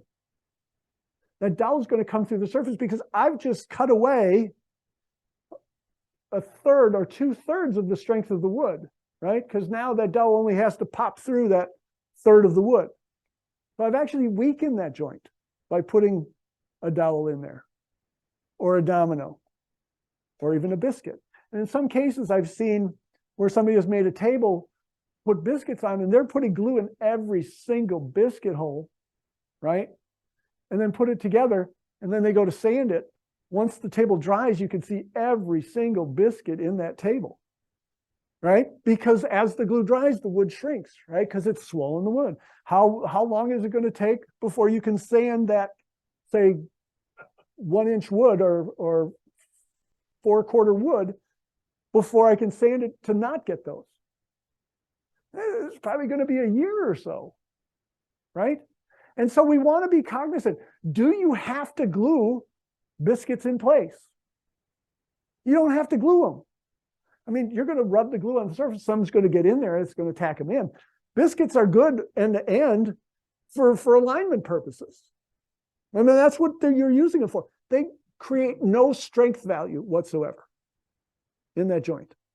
As a matter of fact, they're probably decreasing the strength of that joint. But it's okay. And the reason I say it's okay is because if you can get it together in a line fast and get it clamped up, you're going to get a stronger bond than if it takes you forever to, you line them up and then oh, they're not quite right. And you've got to kind of break that bond that's just forming, right? If I break that bond that's just forming and then I try to put it back together again, the glue doesn't flow, and I'm going to incorporate air into that bond.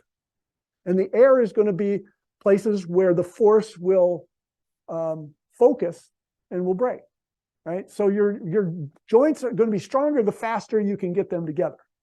So again, we want to use them in a positive way. Now, if you're doing end grain to something, yes, you're going to need something, whether it's in your joinery or whether it's in your biscuits or whatever, to increase the amount of surface glue, right? Cellulose that it's going to bond to, because end grain does not have a lot of cellulose, and so therefore is going to be a weak joint. Okay? Make sense?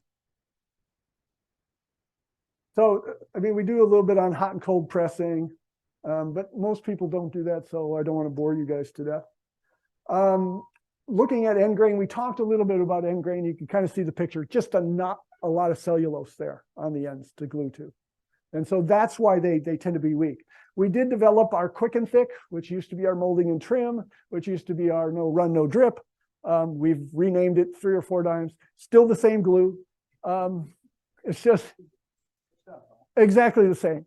The problem is so it's a great glue, right? I mean, you guys have used, I mean, you've seen it out there and used it. It's a great glue.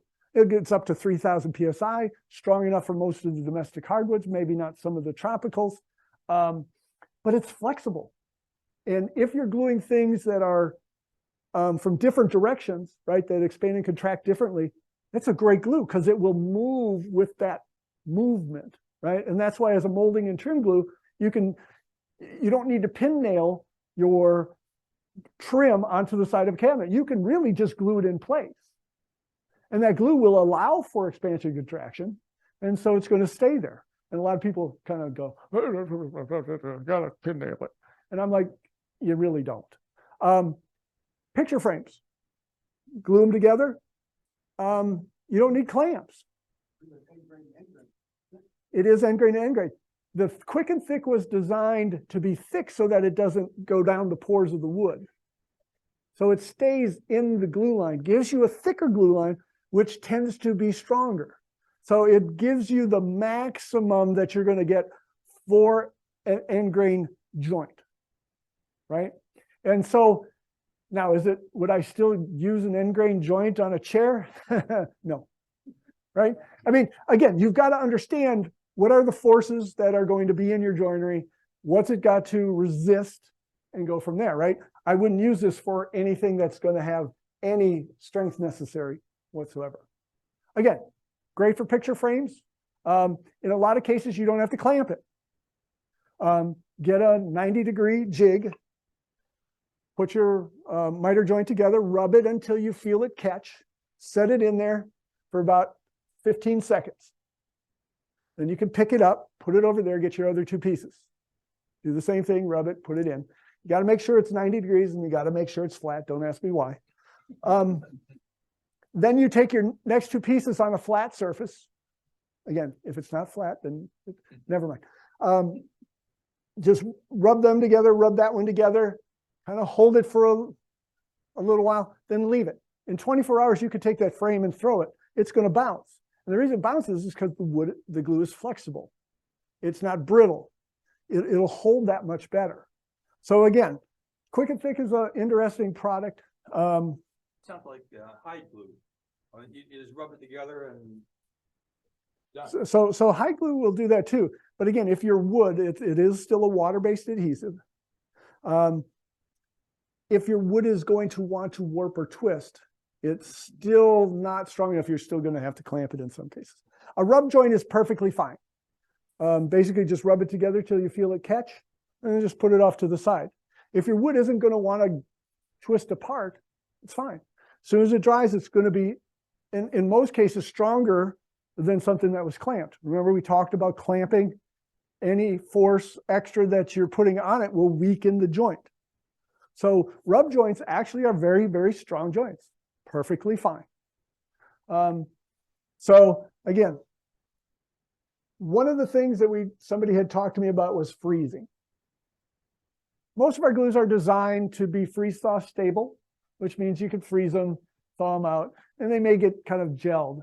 And the reason they get gelled is from this, basically, again, microscopic particles of plastic that float in water. When the water in it starts to freeze, it likes to have a continuous crystal. In other words, it will start to disclude the little polymer particles from the crystal matrix. And what happens is the particles then get pushed together.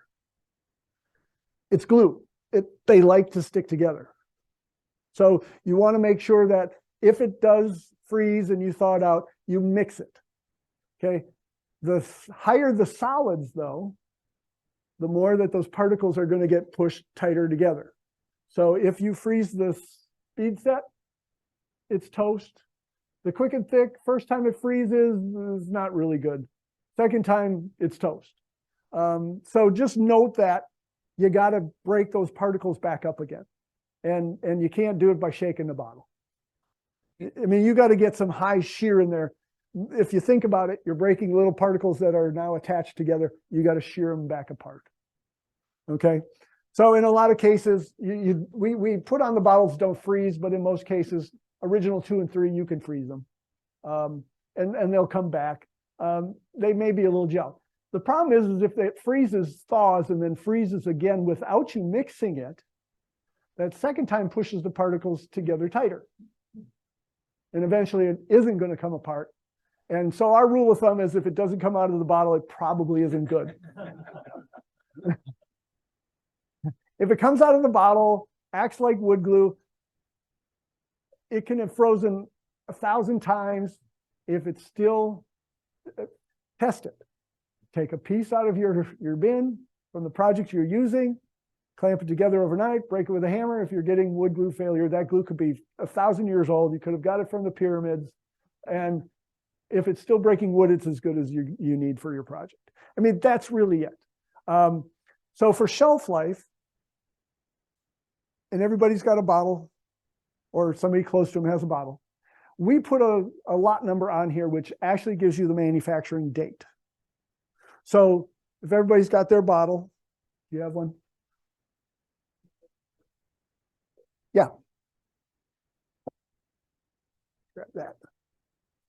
Okay, so this particular bottle starts with the letter A followed by 9 numbers. That A stands for Made in the USA. Our plant is in Columbus, Ohio. We do have a plant in China, but we do not import any glue from China. The reason we have a plant in China is because we've already exported all our furniture business over to China. And so that's why we have a plant there, because we followed the furniture industry. That A stands for Made in the USA. The next 2 digits are for the year. In this case, it's 22 for 2022. The next 2 digits are for the month. In this case, it's 12 for December. And the next 2 are for the day of the month. In this case, it's 16 for manufacture date of December 16th, 2022. The last 3 digits are batch number for the day. So this was the 42nd batch made that day. Okay? So shelf life, you don't care about. Shelf life, we care about. Okay? And the reason is because we don't know how poorly you're going to be storing this product once it leaves our facility, right? So we have to limit our liability, and how we limit our liability is putting a shelf life on it. Now, usable life is what you guys are concerned with, right? You don't care about my shelf life because that has no meaning to you whatsoever. And as a matter of fact, we recommend that you don't take that shelf life too seriously. And the reason is because we don't want you guys throwing good glue into the landfills, right? I mean, that's not good for anybody. Not good for your pocketbook, not good for anybody.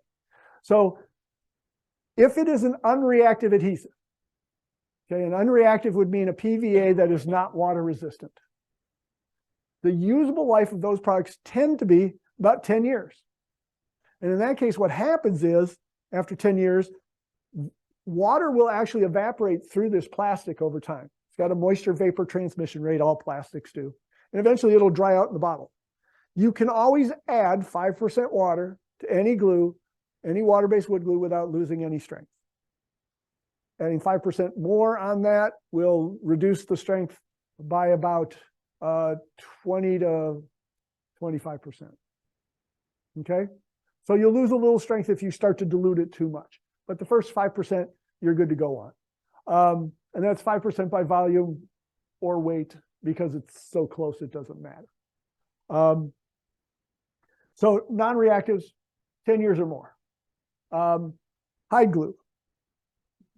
Hide glue is going to depend upon the amount of bacteria and mold that you have in your air. So as soon as you squeeze it out, air that comes back in is going to rush in from around you. It's a protein. Basically, it's gravy, right? So hide glue, everybody here has made hide glue. And you're going, no, we haven't. No, no, you have. Thanksgiving or Kentucky Fried Chicken, right? You're eating the chicken, you grab your napkin, you go wipe your fingers off, and the napkin sticks all over your hands. Chicken hide glue. It's exactly what it is. It's chicken hide glue. Now, we make ours out of a beef. But anyway, it's just made with cowhides. You boil the cowhides. It's the soluble collagen that's in the skin. You boil that down, make a gravy from that, and then you keep boiling it without adding the thickener. Okay, but it's really just gravy. Now, what we use is a 251 gram strength hide glue, hot hide glue. Same thing that you guys would buy in the store, 251 gram strength. We put it in our reactor, put hot water in, mix it till it dissolves, and then we add a urea salt to that. The only difference between hot hide glue and ours is the urea salt. And what the urea salt does is it brings the gel point from above room temperature down to 40 degrees. That's it. It's as strong as any other one. As a matter of fact, most of the testing that we see is the liquid hide glue is a little bit stronger than the hot hide glue. And that's probably because the salt stiffens it up a little bit. There's not a whole bunch of salt in it. But that urea salt would just reduce the gel point. In other words, when you put gravy in the refrigerator and it gels up, our liquid hide glue will gel at 40 degrees. Put it in the refrigerator, it'll gel too. Then you'll have to heat it up to remelt it. But the reason why the hot hide glue has that extra stickness is because as it thickens, as it gels, it gives it some strength, right? I mean, I could still pull it apart, but it's got a little bit of strength, and you don't need a whole bunch of strength. Even 10 PSI in strength over a large piece will add up quickly, right? So let's say I've got, 100 square inches on there with hot high glue at 10, that's 1,000 pounds that I'm going to have to force to put on it to get it apart, right? I mean, it's just a matter of area. If you're doing veneers with it, the edges of veneers, gluing the edges of veneers together, I mean, typically you're going to be able to tear it apart relatively easy because it's the small surface area. One guy came, he does period furniture. He says one way he uses the high glue, you put it on one side, put it on the other, two different surfaces, he'll let it actually gel. Then he'll put them together and then he'll take a heat gun in order to reactivate it, and It doesn't reactivate. All it does is just melts it. melt. Well, Yeah, I mean, that's all it's doing is it's just melting it. And then as soon as you take the heat away, then it stiffens up. So I don't know if anybody's ever done veneering here. You've got, so one of the things that you can do with Titebond Original, actually any of the Titebonds, is you can put the glue on both sides, let it dry, and then take an iron on cotton setting and just iron down the veneer. It's called ironing on veneer. If you don't have a press, that's really the best way of doing it. And what it does is the glue will melt at about 250 to 280 degrees. And that's what a hot iron setting is. So there's no water in it anymore. You let it dry. I mean, it can be a little bit wet, just so that there's not so much glue that it's flashing off and getting steam bubbles. You want to reduce the amount. But just take the iron from the middle and just work it around. It melts the glue. And Titebond Original is very good because it has a very sharp melt point. And as soon as the iron moves off, it cools off and locks it back into place right away. So if you don't have a press, or you don't want to, it's just a small piece and you don't want to pull your press and all of that out, just get an iron out. Just a piece of craft paper bag over the top, grocery bag, and just iron it down. And it's actually going to be stronger than on a glued surface. What about a heat gun? Heat gun, I mean, you got to have pressure to push out. So in that particular case, it's not going to work. So you need some pressure to push the air out and get that veneer down. Okay? At what point, this happened a long time ago, I had glued up an object, that was a lamp, and it set in a car, hot summer, and it delaminated. What temperature was that? Usually, though, it's going to be about 250, but above 150 degrees, it does start to soften. Okay. It does start to soften. That's what happened. So what glue did you use? I mean, this is a long time ago. I was using If it was an the yellow glue back then. yeah, if it was an Elmer's glue had a tendency to soften a lot. No, it was your. Yeah, I mean, our yellow glue Titebond Original is we've had that since 1955. So normally the strength on Titebond Original is 3,600. At 150 degrees, that'll go down to 1,800. But still pretty strong. Yeah. But again, what's happening with that wood is it's also drying out, Right.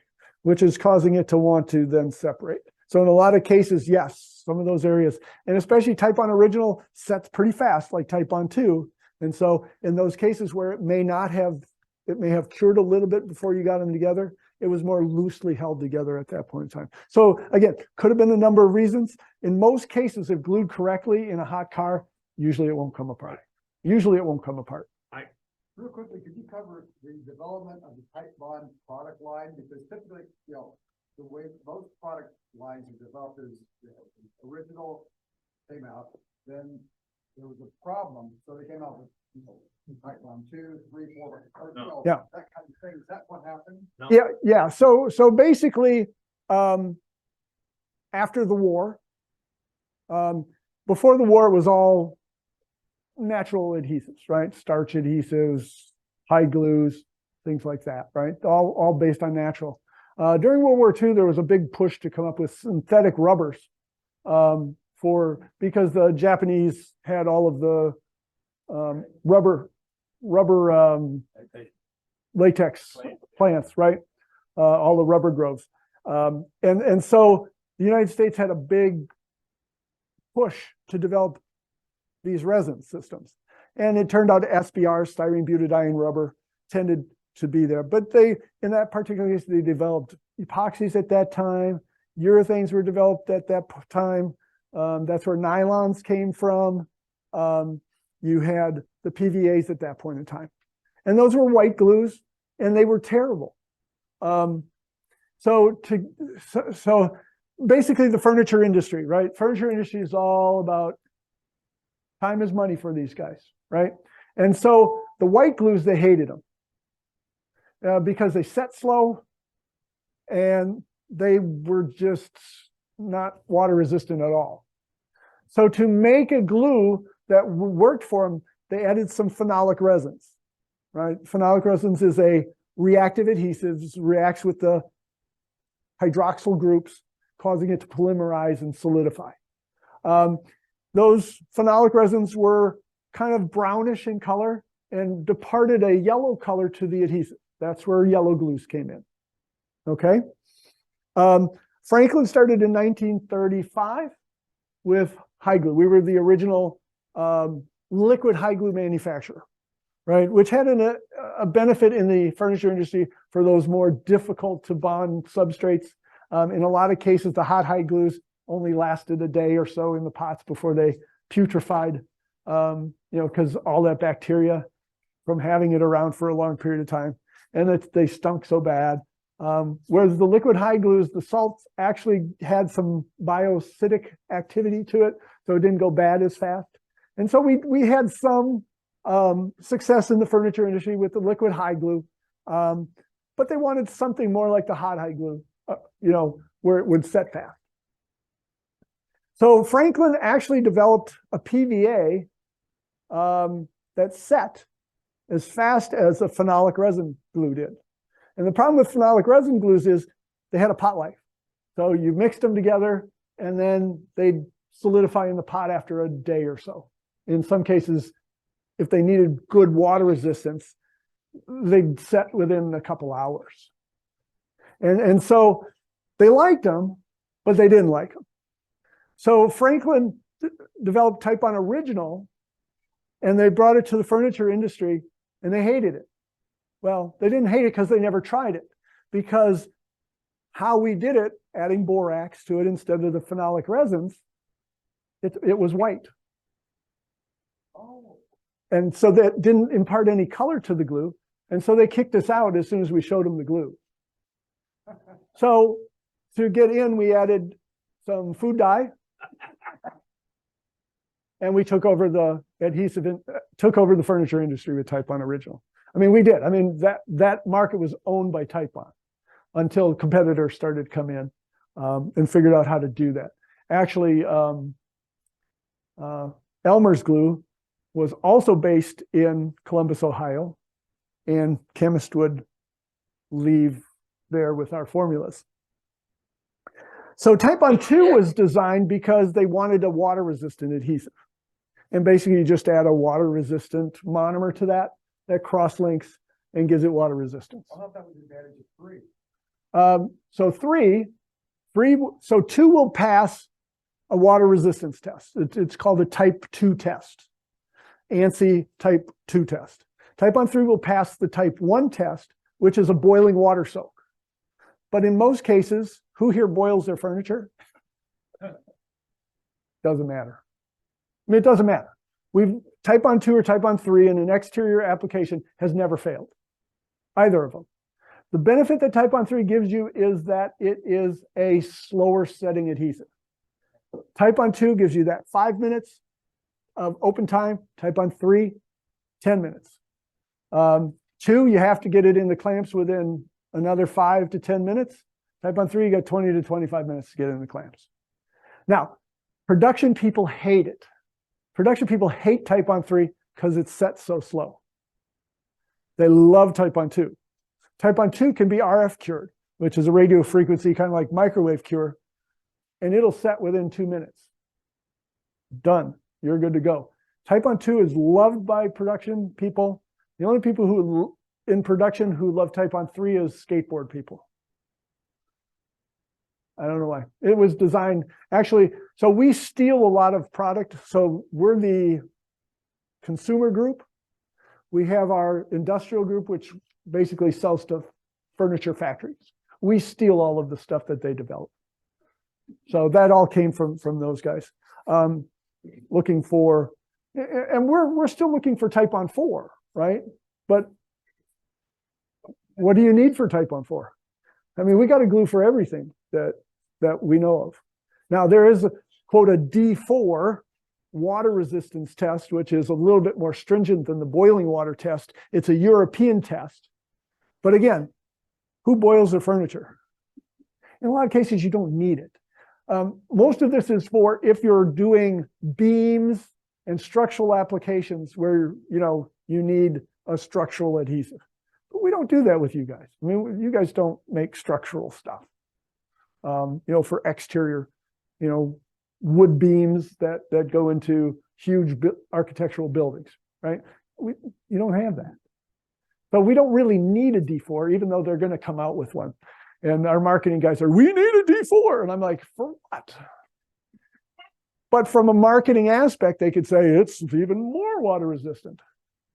But, right? I mean, even more. But you don't need it. Yeah, I mean, but you don't need it. Question? Is there an advantage between Titebond 2 and Titebond 3 if you are just as fast gluing things together? No. The only place that it does, that I would say makes sense, is in a cutting board that may go through a dishwasher cycle. Because a dishwasher cycle, that has some really hot water in it. And we have people who actually guarantee their cutting boards to go through a dishwasher cycle. Now they look horrible after they're through there. But it won't come apart with 3. 2 it might. The board might split a little bit. With 3 properly glued, it's not going to come apart. So again, is there an application for it? Yeah, absolutely. Is it huge? No. But we find that the general do-it-yourselfer loves Titebond 3 because they get less failures. And again, the reason they get less failures isn't because the glue is better. You can't go too fast with Titebond 3, correct? No, I mean, you want to be as fast as you can. There's always somebody that, I mean, we watch the YouTube channel stuff, and people will send me stuff. They go, hey, look at this guy. And, one of the things that really drives me up a wall is the guy who goes, so you put the glue on, then you want to wait a couple of minutes, and then you put your stuff together. It's like, that is absolutely not what you want to do. And in some cases, I'll write on there, that is absolutely not what you want to do. Sign Titebond. So you don't want to do that. You don't want to wait. You want to get it together. You want to get your pieces together while the glue is still liquid. The longer you wait, the less I can guarantee that's going to occur. So what happens if you're you're making furniture for outdoor use? And so it's moving a lot, it's exposed to moisture, what's going to work? So 2 and 3 are actually developed as flexible adhesives. If you took Titebond original, made a film, and you can do this on wax paper, just spread it on wax paper, let it dry, and then do that with 2 and 3. The original will just snap, whereas 2 and 3 will flex. And they're designed to do that. And actually, they will soften when they get wet. But you want the glue to soften when it's wet. Because when your wood is wet, it weakens. So you want the glue not to hold it as strongly and allow it to move easier so that you're not damaging fibers. And that's why with polyurethane glues, after a while, because they are so brittle and so water resistant, that those bonds will break after a time. Same with epoxy. They're just so stiff that they don't allow for that movement. Whereas Titebond 2, Titebond 3, like I said, we've never had anybody send us something that for an exterior use, either 2 or 3, that was the fault of the glue. In a lot of cases, they send us stuff that came apart. We got wood, we look under a microscope. There's wood fibers throughout that glue line, right? And a lot of people will say, I need a sand with 80 grit to get a better bond. Well, that's absolutely wrong. And the reason it's wrong, and they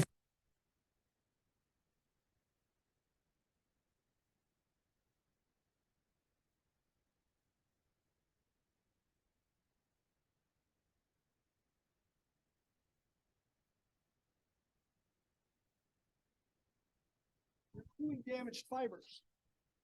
So if you're gluing damaged fibers, right, it's just like that little fiber that's sticking up, right? And then I could just pull that off, right? And you pull it off and it goes right into your piece of wood, right?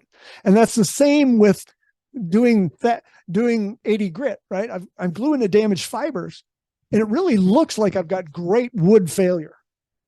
But the problem is if you did a test on strength, those bonds are weaker because they're failing along those fibers instead.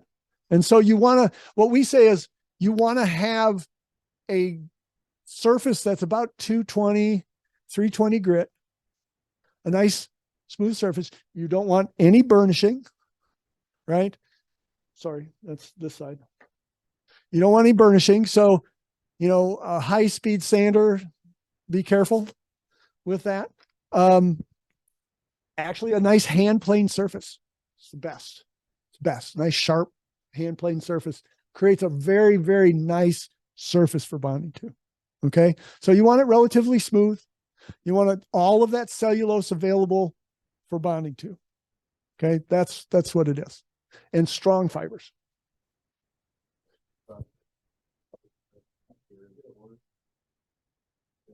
Okay. So what's up on the screen? He'll get it up there. This is the formula for Titebond original. So you got that. All right. So on every bottle, there's going to be a temperature at which you need to use the glue above. And this one is 59 degrees. Titebond 3 is 45. What happens is the particles have to come together and they have to coalesce into a film. And that means they have to melt together. There is a temperature at which they will not melt together and you'll end up with what's called chalked glue lines. So if you have an unheated shop, you want to be cognizant of what temperature your wood is, because the glue is going to quickly get to the temperature of the wood.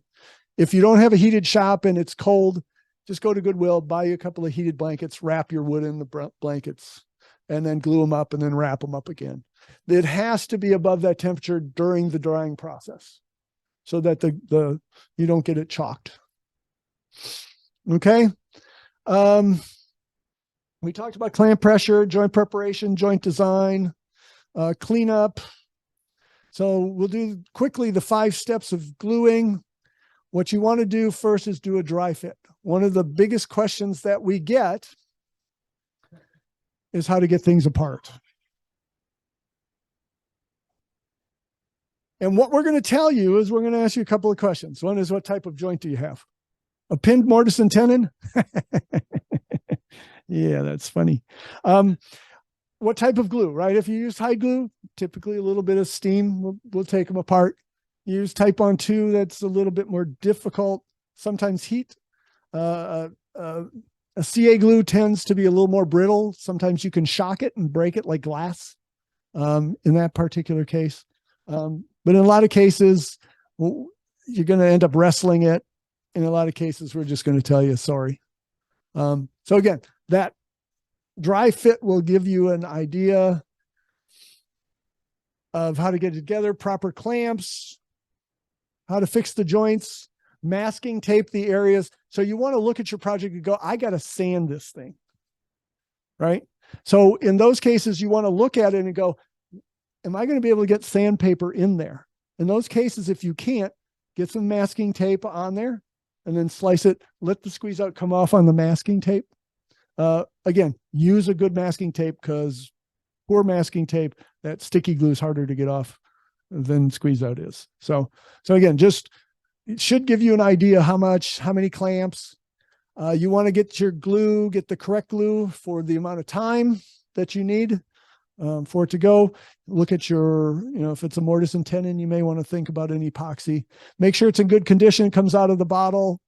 You want to mask any iron pipes, and we've all had the black stain from the iron pipes, and that is a dye that goes very deep into the wood, and you've got to sand that. So any PVA is going to cause a black stain just due to the amount of acetic acid that just generated in a PVA.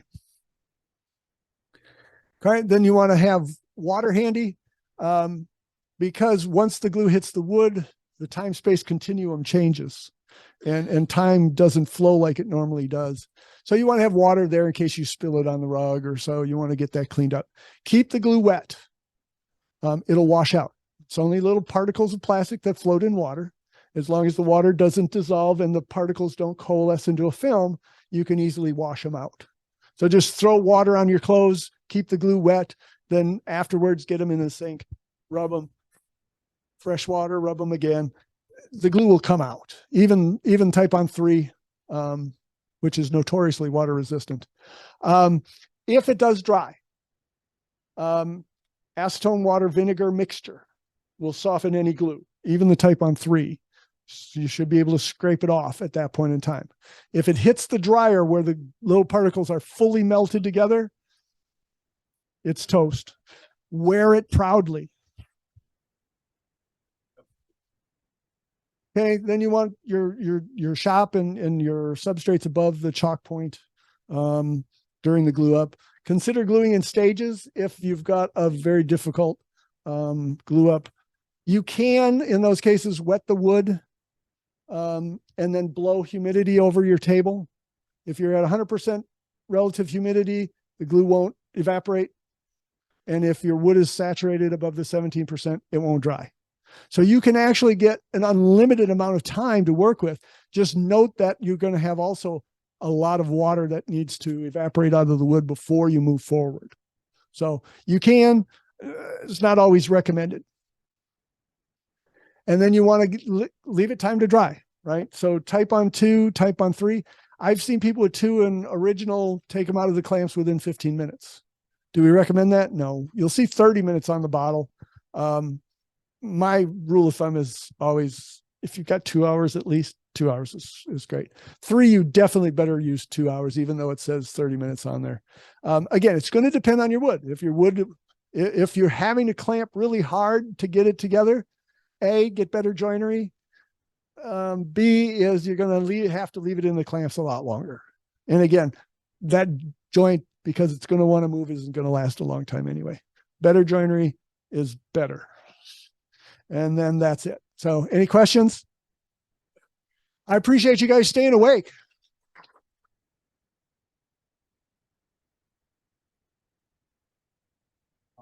Yeah, what kind of